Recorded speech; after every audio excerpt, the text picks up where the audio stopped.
You're listening to a special weekend of anniversary programming, saluting the Canadian Broadcasting Corporation on 50 years of broadcasting.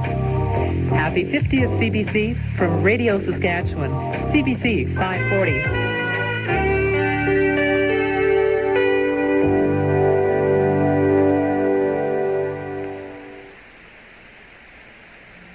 Really, all I do is have a good time and enjoy myself.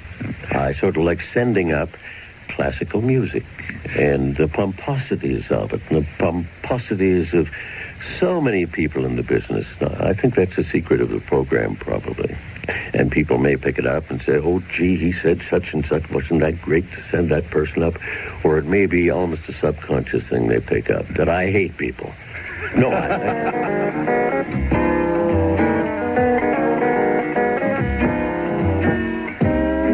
To the good citizens of Vacuum Land, he's your delightful host. To some friends and colleagues, he's always been Blackie. To an astrologer, he's a born communicator with a natural sense of timing and a love of words. He can make the unreal seem real and profit from it. He enjoys the company of winners and those who aim high. And to the chagrin of CBC management for the past 5 decades, he remains the one, the only, Alan McPhee.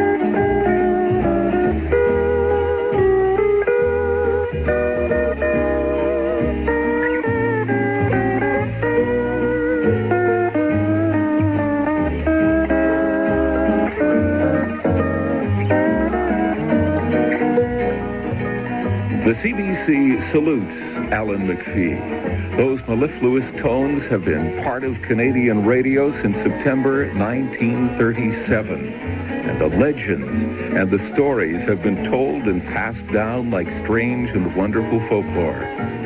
Did Alan really try to asphyxiate a producer? Did he pay a little old lady to clear a sidewalk? Is there really an Alan McFee? Join us as we reach back into the archives for some rare memories. The legend was already growing in 1946 when Max Ferguson joined the CBC. I had heard extraneous sounds on the network, which in those days I had no idea that they belonged to Alan McPhee. So I used to have to sit in and put the local Halifax calls in between the Procter & Gamble hour segments, of which Ma Perkins was one. And I used to quite often hear Ma saying, to Willie or Shuffle, Willie, child, I want to look into my heart and tell you this. And then you'd hear a ghastly regurgitation or some obscene sound, and I didn't know where this was coming. It was some years later I learned that Alan used to sit and put these in down the network whenever Ma paused for breath. The most famous of all. I wasn't a witness to it, but J. Frank Willis was in the little studio CBL booth, and Alan used to do a program called Your Program. And he was very serious about that program, too. It was to all the hospital and SAN patients around Ontario. And I think it was just before his program, they had Terry and the Pirates coming up from the States. And it opened, of course, with that street scene, Chinese jongs, the rickshaw wheels rolling, and suddenly the announcer's voice would say Terry and the Pirates. But McPhee, for the benefit of whomever was sitting with him, in this case J. Frank Willis, used to always open his mic. And over top of that, so that his voice would be muffled by that background sound of Terry the Pirates, would have a field day, because you wouldn't hear, when the microphone was open, you wouldn't hear the Terry the Pirates sound coming from the street. You just hear McPhee's voice saying, stupid old so-and-so, and a little bit of profanity thrown in, and all CBC executive names. Doesn't know, and it would be just devastating to hear this. And he used to do this quite often. And unknown to Alan, he opened his mic to do this for the benefit of J. Frank on this occasion. The line failed coming up, and there was just golden silence with McPhee's voice, nothing to muffle it. And McPhee's voice naming all these idiot executives that he had a particular loathing for. But he did it on many a program.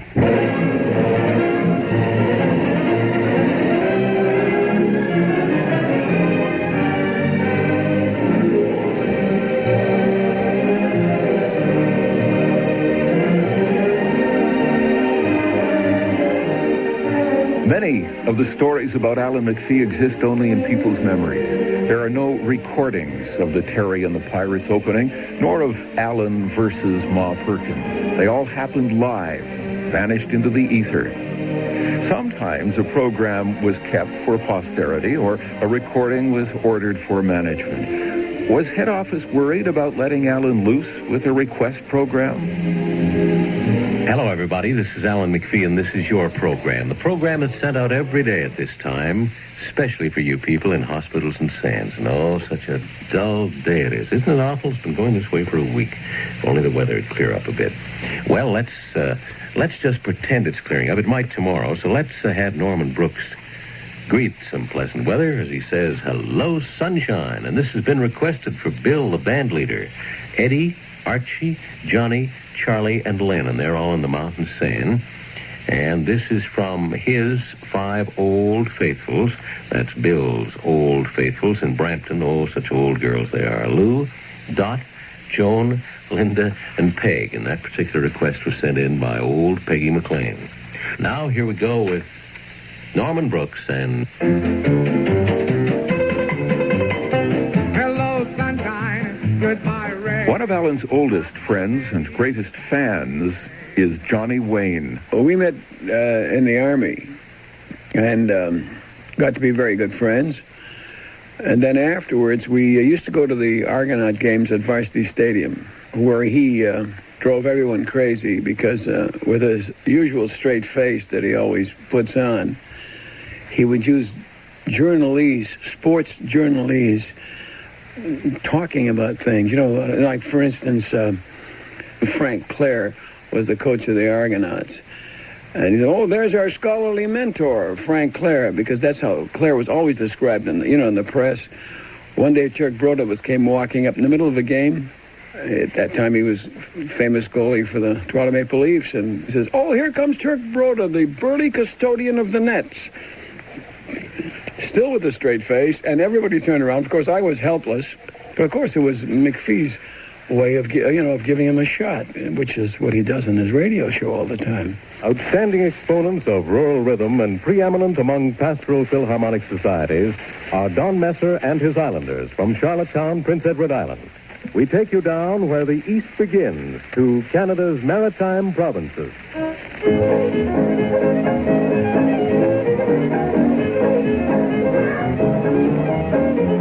Got my dancing boots on, got my Sunday best, going to the barn dance tonight. Got a date with my gal, the one I love the best, going to the barn dance tonight. That very tongue-in-cheek introduction could have come from Eclectic Circus. In fact, it's from 1945 when Alan McFee was the voice picked to announce many a prestigious program or to pitch a product. In those days, before tapes and cartridges, staff announcers were assigned duties that included reading the news and station breaks, signing on and signing off, and even giving a helping hand to fellow performers. Announcers John Ray, Bruce Smith, and Larry Paliff have some memories. Do you remember his attitude to new announcers who would show up? You'd send down, we would assign a new announcer to sit with Alan McPhee just to familiarize, watch the routine in the booth, the station calls and this sort of thing. And Poor fellow. That's Glad it never happened to me. It didn't. I don't. So I remember I thought I'd forgotten who it was. Brought this fellow down, introduced him to Alan McPhee, and McPhee said, "You're starting here? You want to work here? you're out of your mind. You're out of your mind." And he rushed out of the booth, tearing his clothes off, and the poor guy would so we'd say, be calm, that's Alan McPhee. Well, the poor guy would be upset for a couple of weeks after this. Johnny Wayne. He's pulled some strange things. I remember once in a show, a young actor came on, and he said to the young actor, "How are you getting along?" And the actor says, "Oh, very, very well, Mr. McPhee." It was a radio show, and he said, "Oh, well, what about the producer and the other people there? Have they been treating you?" "Oh, very well." And he says, "Well, they're not running true to character. They're all a pack of swine. Swine, you hear? Swine." And he stormed out of the studio, and this guy looked at him. Typical McPhee line. "They're all a pack of swine." This is Canada calling.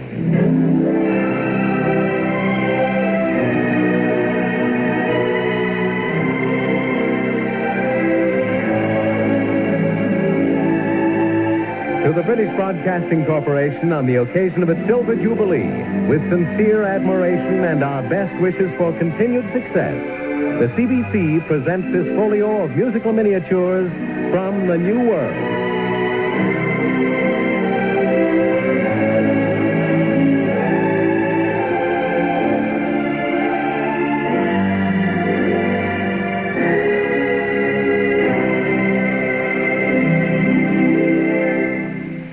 In our musical anniversary gift, you'll find melodic sketches drawn by Jeffrey Waddington and the CBC String Orchestra, the songs of Edmund Hawkridge, our charming French-Canadian chanteuse Giselle, and the popular foursome, the Four Gentlemen. No musical gift from the New World would be complete without a tune by Richard Rodgers. Jeffrey Waddington and the Strings recall one of his earlier compositions entitled Lover.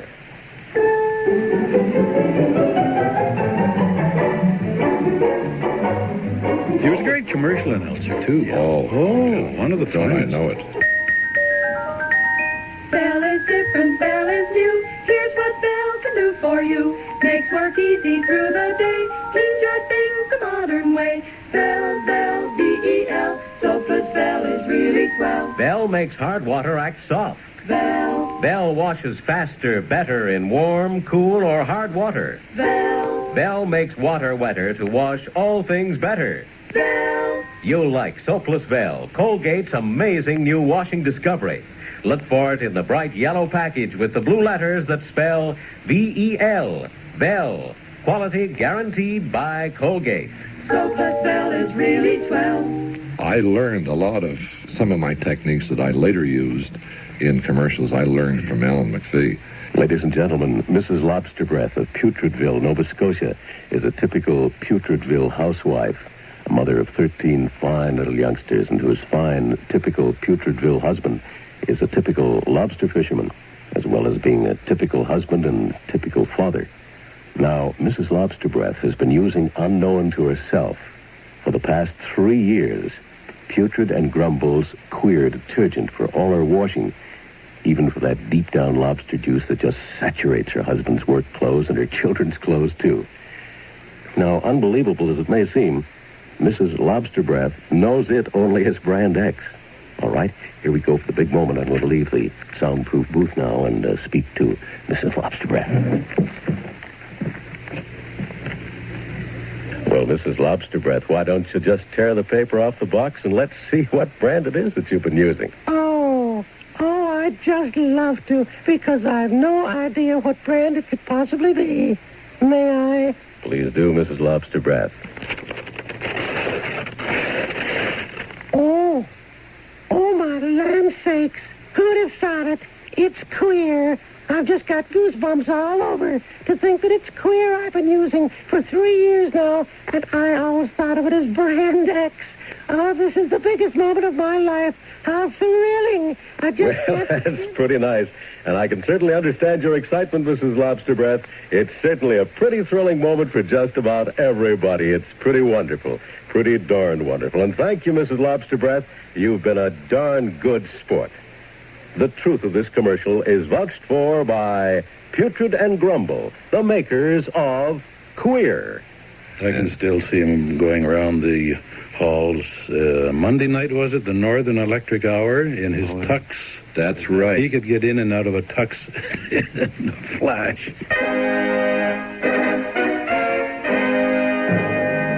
Northern Electric Hour.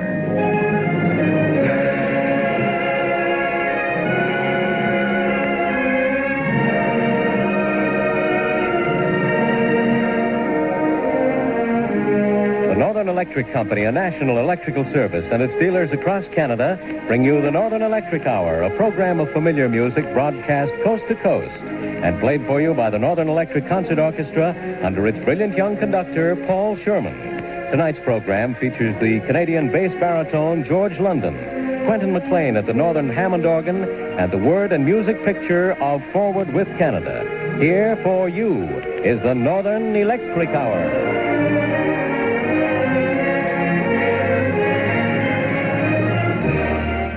The CBC is saluting Alan McPhee with memories from 5 decades of programs and tales out of school, some of them for the very first time in public. And telling these tales are some well-known CBC voices from the past and present. Max Ferguson, John Ray, Bruce Smith, Larry Paliff, and producer Peter Lacombe. I can remember when I was very junior, I'd recently joined the CBC, and I was in a CBL booth, and I had never met this man before. Came time for the 1 o'clock news, following the time signal, and in walks Alan McPhee. Overcoat, galoshes, snow on his hair, his shoulders, the whole bit. And I'd never seen anybody do anything so casually. He goes over, punches the button on the microphone, says, "Here's the CBC News." Shuts the button off. Hangs up the coat, brushes off the snow, takes off the galoshes, throws something off the desk that was in his way, sits down in front of the microphone, turns it on again, and right into the first item. Presumably the people who were listening didn't notice the 12-second pause or didn't care. But I was much impressed with how casually Alan approached his job, or apparently casually. He was a superb newsreader, apart from that. In those days, I was doing the early morning show, and frequently I'd come in, I'd see a hole in the wall, about the size of a fist. And it just became natural for me to say, well, I wonder what Alan got mad at last night. I had heard, too, that he set fire to a script once. And, did that actually happen? It was before my time. It happened. Yes, it did. It happened... more than once. More than once, and that was one of his favorite tricks. I think I told the story about the Earl Cameron story the night. Alan was very unhappy because he was assigned to do the Boulevard time signal at 10 o'clock. Now, the news department, they specified they did not want the man who was reading the national news to do the time signal. They wanted to change the voice. So that meant that poor old Alan had to stay an extra half hour. Otherwise, he could beetle off at 9:30. Anyway, the directive came down from John Canawan that Alan would have to stay, do the Boulevard time signal, and the station call at 10 o'clock. And on would come Earl and do the news. Well, this just put Alan up. This, Mr. Debonair is being upstaged by Earl. So this night, he prepared the wastepaper basket, and when Earl came strolling in casually with his bottle of Coke and the little stand he put his news on and sat down, Alan had dutifully done the Boulevard time signal and had done the station call. And Alan just stepped back, and Earl's all ready, and Earl signed on with, "Here is the CBC National News." And then whereupon, behind Earl's back, Blackie dropped a match in the wastepaper basket, and when it was nicely flaming and smoking, he leaned over and whispered in Earl's ear, "Fire!" And so Earl, calm as ever, turned around, and sure enough, there was a fire. So the operator had to come in from the booth and put the fire out while Earl went through with the news. The fire axes were the most damaging things. Right outside this door is where it used to happen at night. It was a boring shift, I must admit, when you were doing booth duty at night, but most of the guys would flip pennies or play cards or I used to roll cigarettes. But McPhee used to take the fire axe off the wall and throw it the full length of the studio into the doorway of Studio G, which is right outside this studio. And then, if he got tired of that, perhaps the next, he'd do that for 2 or 3 nights. With the wood all splintered and everything, he would turn the fire hose on. But you know the way they fold them and put them up in the rack? If he pulled it out and had it down the hallway, there wouldn't be that much fun. He used to turn the tap on to watch this thing snap, and it would just fly out of it as the water filled up, and it would undo. It just go shooting down the hall like a python. Ask anyone who knows Alan McPhee for a favorite story, and you're almost certain to hear about Alan's car and what he did with it. His 2 front fenders dented because of one incident. He was coming up Jarvis Street from the CBC toward the first main intersection is Wellesley. And he was just getting ready to go across when the light changed green, and a guy on his right-hand side suddenly made a turn in front of him, a left-hand turn from that lane, the curved lane. And McPhee said his first impulse was to put on the brakes, and then he decided he would wait just momentarily because he wanted to get the guy right. If he had kept going, he would have hit him just on the fender, but he waited until the guy was right in front of him. He got the whole side of the car.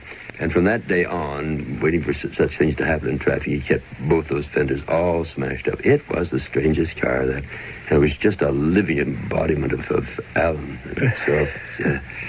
I came into the parking lot one day. You can't get there anymore. We used to get right up to the back door of the CBC and take about 10 steps, and you're in a little studio where I spent my day.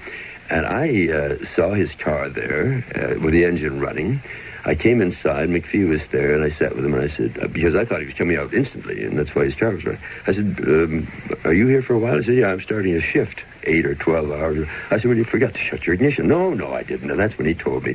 There was an air intake there that went into Studio H or K, I forget which one, and it turned out that this producer had annoyed Alan because, I don't know what had happened between the two of them. It was on air.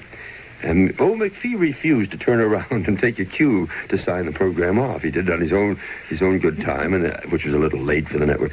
So the producer turned him in, reported him, and these things always go on your fault report. And McPhee vowed that if it took him a lifetime, he would get this particular man. And the way he started out, it didn't work. So I think he adopted other means. But in those days, he was trying to asphyxiate him because the guy was in that particular studio every now and again.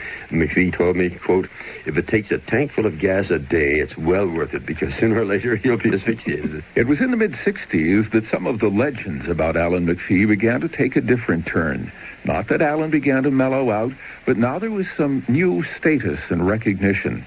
The bad boy of the fault reports, the man who signed poop in 5 colors on official memos, was now the extra featured attraction, sharing early mornings with Max Ferguson and mid-mornings with Bruno Gerussi, and beginning to show another facet of his talent. If I recall correctly, I was told, and how would I like to have McPhee? And I thought I was blessed, and I said so.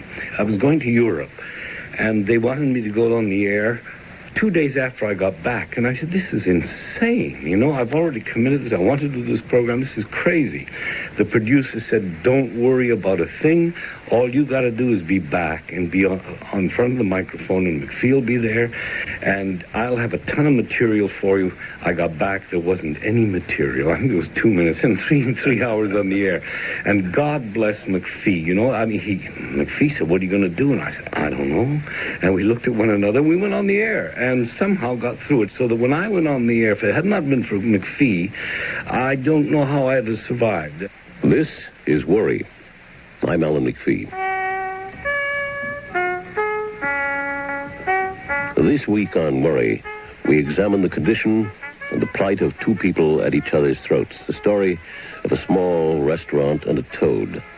Now this week, I feel bound to expose the plight of two unfortunate folk, Joachim Hoyk and his passive though cunning wife, Betty. Joachim, displaying his proud Madger features, stands an impressive 5 feet 3 inches, while stooped Betty measures a scant 5 feet. A delightful couple, to be sure. 3 generations of Hoyks have owned, operated, and maintained a small, delightfully decorated restaurant not a stone's throw away from the United Tanneries. Father to son, son to father, and back again. 3 Sundays ago, 2 aldermen dined at the Café Hoyk. They ordered a bottle of dry red wine made from Joachim's very own grapes and decided on a light meal of bread and cheese. Joachim had delivered the wine, and stooped Betty was preparing the bread. A curt command from one of the officials brought the pair hurriedly out from the kitchen into the dining room. Quivering with rage, the senior alderman pointed to a small but ugly toad lying stunned in his filled glass. A toad. The Hoyks were aghast, the officials furious. The cafe is now closed as a result. Mr. Hoyk and his wife, stooped Betty, always fanatics for hygiene, feel the toad was placed there deliberately by the officials in a malicious attempt to ruin the hitherto untarnished reputation of their eating establishment. I have here in the studio Joachim and Betty Hoyk. Joachim and Betty. Yes, well, thank you very much. Now, in your own words, what happened here? I mean, what caused... no, wait a minute. Please, Joachim. Just a moment, please. Let's not get excited. We're here to help you, but it's got to be one at a time. Joachim, proud Joachim. I guess you like being called that, do you? It's all right. It's fine. Stones have been cast. No, I'm not laughing at you, Tom. No, I am not. But we understand your major temperament. You could be called excitable, I think. No. Stones have been cast, metaphorically speaking, at your establishment for a possible lack of hygiene. What do you say to this? Yes, I see. That makes very good sense. Oh, the original janitor of drum for 20 years. Well, and how? Mm-hmm. Yes, I see. The scrubbing the table. I guess that's how Betty got stooped there from doing the tables all the time, eh? Yes, I'm sure you helped. It was a two-way deal. I see. Uh-huh. But Joachim, there was a toad, tiny though it may have been, found in the glass, wasn't there? Oh, they aren't all liars. No. Well, the whole caboodle isn't.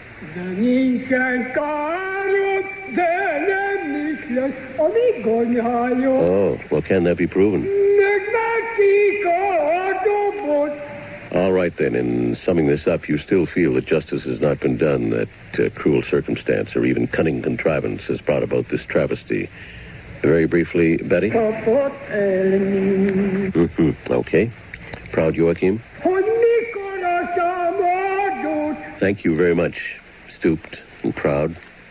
Ladies and gentlemen, worry will be following this case and the right and wrong of it through to a fair and equitable solution. Of that you can be assured. Your concern and worry would be appreciated by all worried and concerned people. And concerned and worried people. Worried. Worry. The name of the program. No, angry. He hated martyrs. He used to always say he hated martyrs. And he lived in a quiet neighborhood. A lot of retired people up his way. He's lived there for most of his life, his adult life. And he had paid to have the sidewalk shoveled by some of the kids in the neighborhood, but there'd been a thaw and then a freeze, so it was kind of bumpy. There was little eruptions of ice all the way along. And there was a knock at his door one day, and this little shriveled-up lady knocked at the door and said, "Mr. McPhee, it's terribly difficult to get by your house or the sidewalk in that condition." And McPhee said, "Well, I had it shoveled only yesterday, but it's thawed and frozen again. And of course, if you wish, Mr. McPhee, I could go home and get an axe and do it for you." Now, anybody else at that point would say, "Oh, don't even think." McPhee said, would you, that's so decent of, thank you ever so much. The little old lady was out there all day and finally had to go out for a 5 o'clock social engagement. She was still choppy and the face beat red. And he walked, you go by with your coat collar up so she wouldn't see you and just get in your car and drive. He walked over, tapped her on the shoulder, and the poor perspiration-ridden face looked up, his beet red color, and he said, "You're doing an awfully nice job," and got into his car. As I say, you loved her because she was obviously being a martyr by coming out with that line, but he just took it as face value, and the poor woman paid for it by spending a day smashing up the ice on his sidewalk. Sunday morning, 3rd hour. Another performer who was delighted to face Alan McFee opposite the microphone was Nancy White. Alan was very, very sweet to work with, and I remember when we were doing Sunday morning in the early days, about 1977, he was doing things regularly on the show. And what impressed me most was that he would come in to read a newscast or whatever, and he would ask for directions from these neophyte producers who had never, hadn't been doing it very long, and I thought that was kind of surprising. How would you like me to read that? And, from Alan McFee, who had been reading so well for so long, I thought that was quite nice. And he used to always warm up by saying, "The National with Peter Kent." The National with Peter Kent. That's all I remember. The rest is a blur. And those stories about him and me, honest to God, it's just, it's a rumor, really. La chanson s'appelle Les Moutons. The song is called The Moutons. Les moutons sont les petites balles de poussière qui s'accablent autour des gens de vos tables, puis dans le nombril de ton amante, etc. Dust balls like you find all over your room. Ah oui, les dust balls.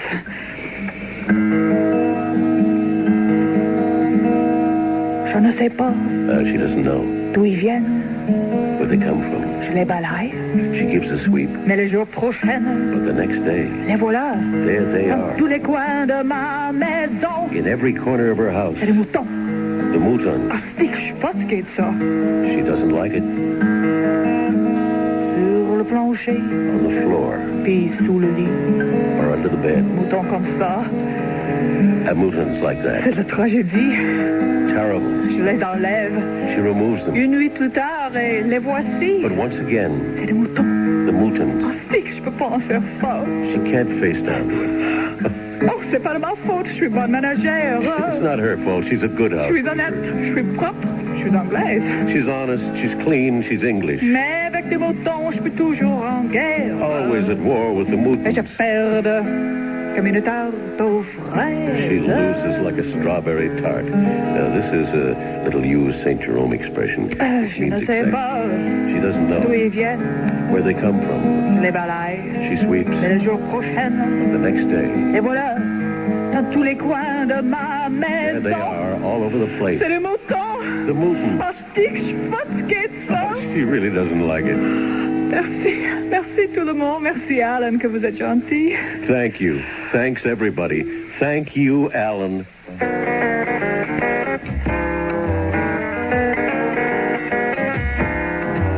As part of our 50th anniversary celebration, the CBC is saluting the one and only Alan McPhee, ruler since 1972 of Vacuum Land, the home of Eclectic Circus. Peter Lacombe. I was really impressed with the man. I had always been in great awe of Alan.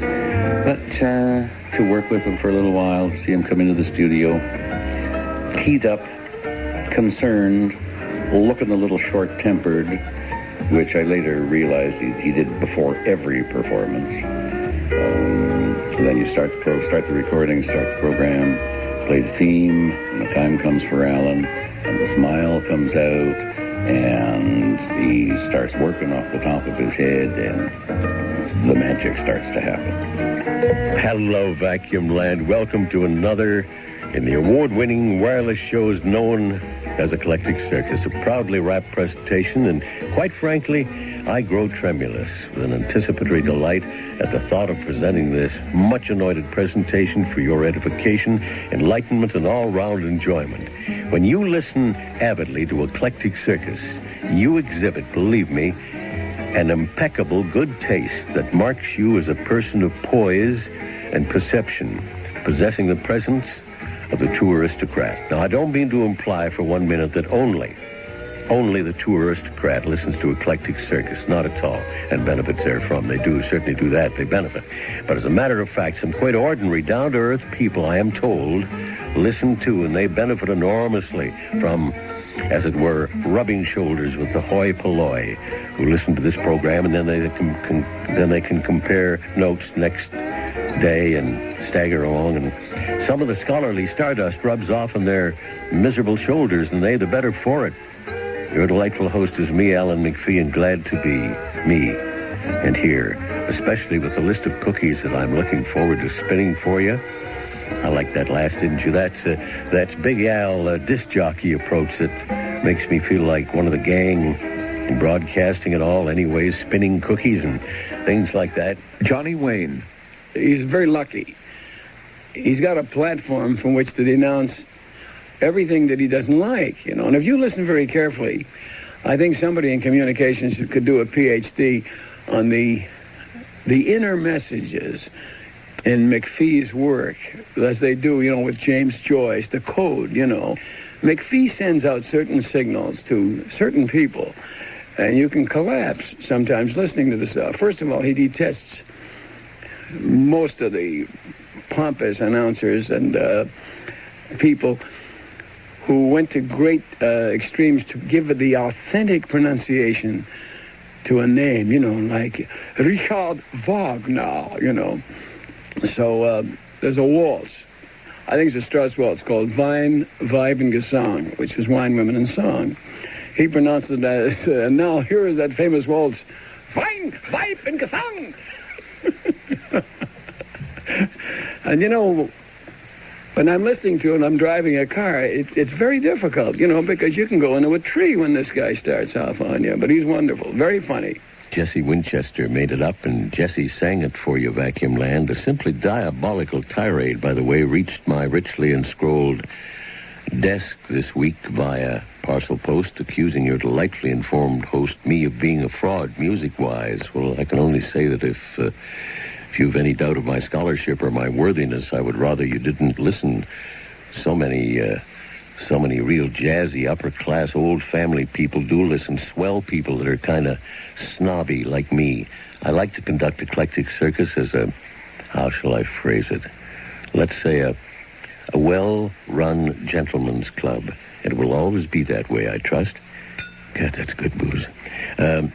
Here are the hornpipes now, played by the Friends of Fiddler's Green. Do you know what is behind McPhee? Now, this is to get serious.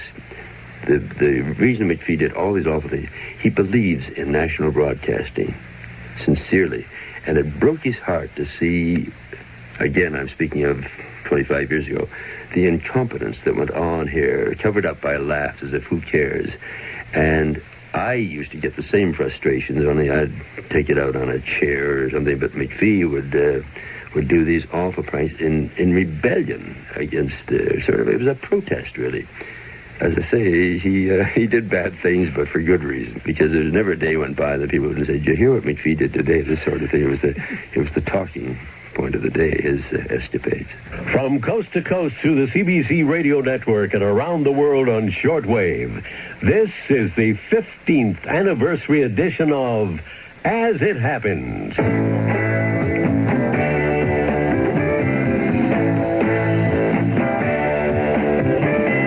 Hello, I'm Elizabeth Gray. Good evening, I'm Alan McPhee, taking over from Alan Maitland, who's late. Tonight, after years of not answering his phone, Prime Minister Trudeau talks to As It Happens. OPEC ministers meet in emergency session in... Did Alan McPhee really take over As It Happens on that 15th anniversary? Was there some skullduggery afoot? Let's tune in once more. Good night, Mr. Trudeau. Prime Minister Pierre Trudeau spoke to us. What is going on here?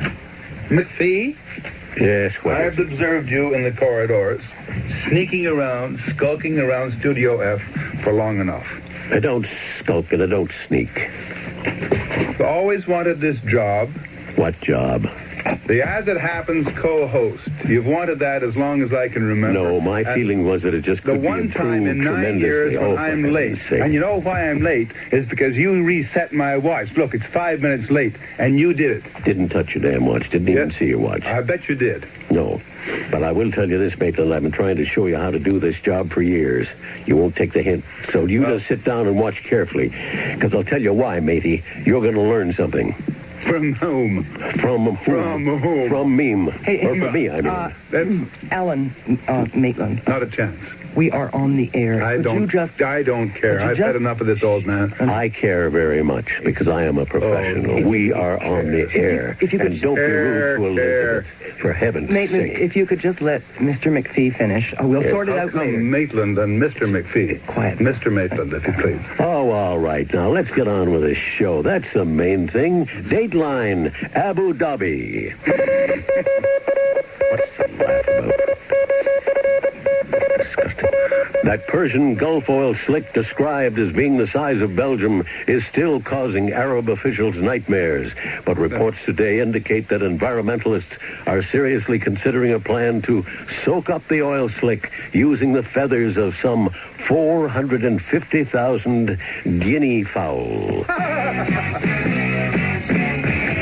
What are you doing to my show? Look. Well, it's not my fault. I've been doing this show for 9 years. It's been pathetic. You've botched it up again. Move over. What do you mean? McPhee, I think that Alan is right. I think perhaps you should let him take over now. Well, I must admit it's a little harder than I thought. I should say so. It's very difficult. Pretty easy for matey.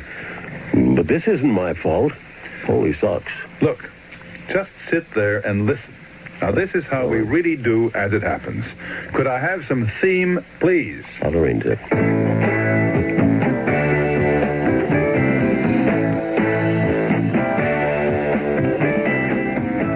What he really is, one of nature's noblemen. And the most important thing is, I think he's a brilliant wit, and it shows in all the things. I like the show, especially when he says, the famous composer, born in 1784 and croaked in 1802. I can just see some musicologist sitting there, good God, did I hear that right? Let's now have some music which will be performed by Manuel Barroeco, guitar. He's a very, very good guitarist, banjo player, that sort of thing. He was born in Cuba in 1952 and began his studies at the age of 8 months. And after receiving his early training at the Conservatorio Esteban Salas, he came to the United States in 1967. When he started at 8 months with he was given a tiny little guitar. It was only 6 inches long, and he just loved it. He'd go to bed with it every night and keep it under his little rosy cheeks. In 1969, Manuel Barroeco, I'm still talking about, in 1969, he was enrolled in the Peabody Conservatory in Baltimore, where he was the only guitarist ever to hold a full scholarship and to win the Peabody competition. And that says an awful lot for his tremendous talent and his hard work from the time he was before he was 1 year old. Just an incredible story, and yet you can say that you heard it first here on Eclectic Circus, coming from your delightful host, me, Alan McPhee, and glad to be. Here is the Zarabanda from Spanish Dances by Enrique Granados, performed by you-know-who. Eclectic Circus used to be a straight program playing a mix of classical, jazz, and popular music. Alan McPhee was assigned to the program, and he asked what was expected of him. Just a nice voice? He received a vague answer, and another notch was carved in the legend as the nice voice began to relay incredible stories in a world populated by mice and chickens. Max Ferguson. What made him so funny was he never tried to be funny, McPhee. It was everything he did that was hilarious was done in a rage, usually in a foul mood. He was just a terrible-tempered Mr. Bagg. He said that made it all the more funny. If he had worked for his laughs, he would have been funny. But it was just very sincerely done. Everything it had a purpose, and he was convinced that he was quite within his rights to do these things.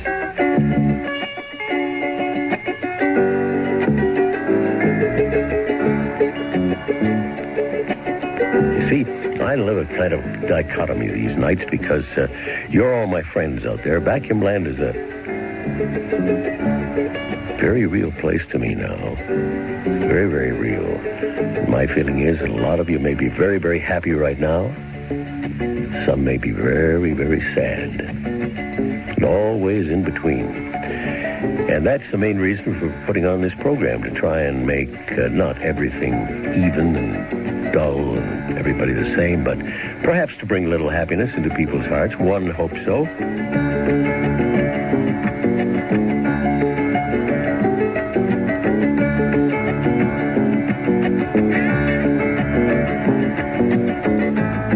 I think he's the raison d'etre for the success of the thing, because I'm sure it started off as a very straight show.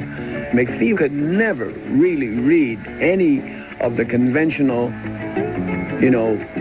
fancy scripted, serious music or any other kind of music thing. He could never read it with a straight face. He'd always have to throw in something to be true to himself, I'm sure a lot of people who take him very seriously, this thing, are very puzzled by this guy. But the in people must fall down.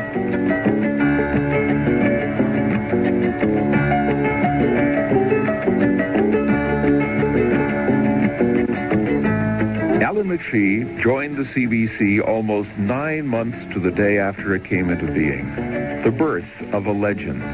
Even so, there are still stories that remain untold, some to protect the guilty. This has been a salute to Alan McPhee. Our thanks to those who shared their memories and those both inside and outside the corporation who found rare tapes and transcriptions to add to the legend. The program was written and prepared by David Lennox and produced by Tom Shipton. Technicians Bob Lackey and Mike Furness. I'm Bob Oxley. And thank you